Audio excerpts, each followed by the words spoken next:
Hey, it's Ed Zimbardi here. The topic that I want to share with you today is that this really may help you with in prospecting is really how to deal with those prospects that always seem to not have the money. Now, there's two ways about doing this, and that is to deal directly with all these prospects that say, I don't have the money. You know, they see the value, but they don't have the money. But I want to take a step back a moment, and I want to focus on, imagine if you went and started attracting people who actually had money. You wouldn't have to deal so much with those people who say they don't have the money. It's an interesting concept, isn't it? So one of the ways you do that when you're putting out your content, good quality content, is you've got to identify those people in your message who, number one, have a job, who are aspiring for another level of success, who are hungry, and you got to kind of build that into your message. You got to make it clear in your message. Look, there's a lot. I'll give you an example. If I was putting out message of any kind, and this is not a video about signing anybody up, getting anybody involved in my businesses, I have a lot of them. It's not about that. But if I were putting out a message and I'm sharing tips on whatever, 3 tips for this, 7 tips for this, 4 strategies for that, the number one thing you should do in your business, blah, blah, blah, blah, blah. Or if you're looking for a business, this is the one key thing you should look for. All those different things. Be clear and say, hey, this requires an investment. If you're not prepared to make a decision to invest in yourself, you don't have the finances. It makes no sense to drop a 1 down in the comments below. That's one way to weed out what I call tire kickers, or the people that have the mindset of, I don't have the money. Meanwhile, they do. You know how many times I deal with people who say, I don't have the money, but yet the next day they come up with the money. They either, number one, don't see the value at that time, or number 2, you haven't stricken a chord deep down inside their emotion, in their heart and their brain, get it connected so that the words come out and say, I'm ready to get started because I see the value. Value always overcomes price when somebody is hungry enough for change. So you got to strike or stricken I'm so terrible at English. I don't even know why I speak it. I guess because I can't speak any other language. You've got to strike the nerve inside their heart that their current situation sucks and that they're finally ready for change. Let me say that again. You've got to dig deep inside their heart and find something that they can connect with emotionally that will cause them to realize the pain that they are experiencing becomes real, and that the only way through to the other side of pleasure, to have the life they've always dreamed of, is to break through the pain, which could be fear of unknown. Most people are so immune to their financial situation that they are numb. They don't feel the pain because their paycheck to paycheck is getting them through the discomfort of not having money when it's coming close to the day of getting paid, to getting paid, which gives them a level of comfort because then their bills are paid, and then it gives them some breathing room. And that breathing room takes them a few days into the week before they get paid again. Or their breathing room takes them through a few more days, a week and change into the second week before they get paid. If you're not, look, here's how you do it. Have you ever had any financial challenges? Of course you have. I've had financial challenges. Take yourself back to the days that you had financial challenges and how you felt. The reason is because people are out there who feel the same thing you feel right now. You're no different than them in terms of feeling the same way, having the same feelings, experience.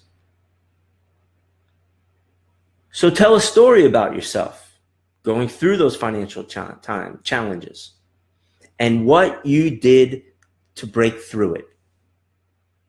From a mindset standpoint, number one, and if you haven't overcome the financial challenge, but you overcame the mindset financial part of the challenge, because if you think you broke, you're broke. If you think you're on the path to success, as a man thinketh, he is. Your attitude is totally different. And your attitude is what will carry the emotion of attracting like-minded people who want what you have, or at least the path that you're desired to go down. So my question to you is, think back, whatever your challenges have been financially, that you've made it through, and ask yourself, how did you get through them? Tell your story. Interesting concept. Your audience will relate to it and want what you have, or at least want to know how you did it. And that's how the relationship will start. And then no matter what you're offering, they're going to do whatever they need to do to find the money to get started. Because we all know you could sell, not you, your audience, your prospect can sell something like something that's been hanging around the attic, the self-storage unit that they're paying $50, $25, $75 a month for to store garbage that they don't even use anymore, or they plan on using in the future. Something in the closet, something in the garage. They can go to a family member that believes enough in them and take a small short-term loan to get started with whatever it is you're offering. You can tell them this. You have to paint the picture for them so that they can see themselves in the frame, because they can't see themselves in the picture when they're in the frame. So frame it for them and paint that picture of them going into their attic, their storage facility, or thinking it through of what they have in the closet that they paid for 6 months ago, a year ago, 2 years ago, 18 months ago, and selling it, pawning it. It's dead money. Let me say it again. What they have of value that's sitting around and not being used is dead money. So tell them, sell it, sell something. They can also sacrifice.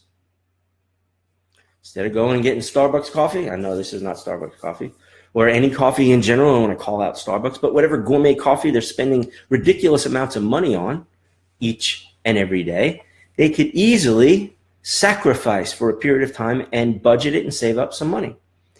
You got to paint the picture of telling them to get a piggy bank and put some money in it when they get paid, because they saved that money by not buying excess garbage, crap. And when you do that, you build a relationship with them. You give them a path to saving up some money. These are ways to help a prospect who sees the value but is caught in their own financial, emotional disaster and can't see themselves parting with their hard-earned money that's coming up, where they're going to get paid on Friday or the next pay period, when they need to pay more bills than money they have. This is the way to do it. The other thing, as I said, is you shouldn't even be talking to prospects who are broke, negative about their financial situation, whining and complaining. No need to hand out any cheese to any of the whiners. Nope. You tell them in your broadcast, your Facebook Live, your video, that if they're not prepared to make a decision and invest in themselves, no sense in even contacting you, reaching out to you, dropping a comment down below. It's insane. So I believe if you follow these instructions, it should increase your closing ratio. and give you better quality prospects, especially if some of those prospects make it through and just are kicking the tires. You can give them a little zinger. And I say politely, give them a little stab and a little prod and a poke. Stir that up inside their heart a little bit to get them emotional so that they can see themselves taking action in a way that they never thought of doing, because all is they're focused on is their paycheck and their next pay period and their next pay period. And the bills they have are always more than what their paycheck is. So you got to give them a way out. And if they're hungry enough, and if they're willing to make the sacrifices, and they're ready for change, and they're sick and tired of being sick and tired, they will do it. Otherwise, move on. See ya. You can't get emotionally attached. That's not business. Business is business. You can get emotionally attached to a loved one in terms of helping them out or whatever their situation is, but I don't recommend you doing it in business. And by all means, if anyone ever asks you, hey, can you just lend me the money and I'll pay you back? I end that conversation so quick, I'm out of there. See ya. I have no tolerance for that. So with that, hope you found some value. If you would, make a comment down below that what you like best about what I just shared with you. Like this video, and if you find some value, share it with your team. If you know some people on your team that are struggling with enrolling people and dealing and talking with prospects, and you see the value here, go ahead and share this video with them. I'm Ed Zimbardi. Look forward to chatting with you further. Bye for now.